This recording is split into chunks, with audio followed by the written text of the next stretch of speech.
સ્વાગત છે। તો ગાઈસ જે મેં કાલે પતંગ બનાવી હતી તો ગાઈસ એ હું આજે ચકાવું છું। તો ગાઈસ ચલો અત્યારે આપણે એ પતંગ ચકાવીને જઈએ।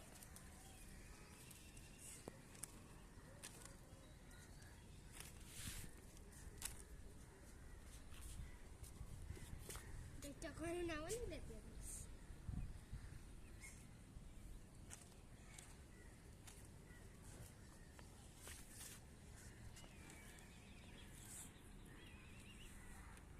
ગાઈસ આ પતંગ નહીં ચકે એવું લાગે છે ને ગાઈસ નહીં ચકે એટલા માટે હું બીજો પતંગ લાવું છું।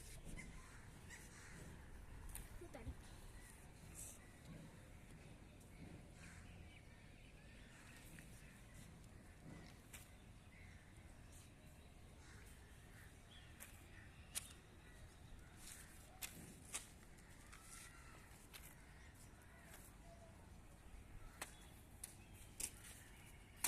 ગાઈસ આ પતંગ નહીં ચકે એવું લાગે છે એટલે આ પતંગ તોડીને હવે આ દુકાનમાંથી લઈએ એ વાળી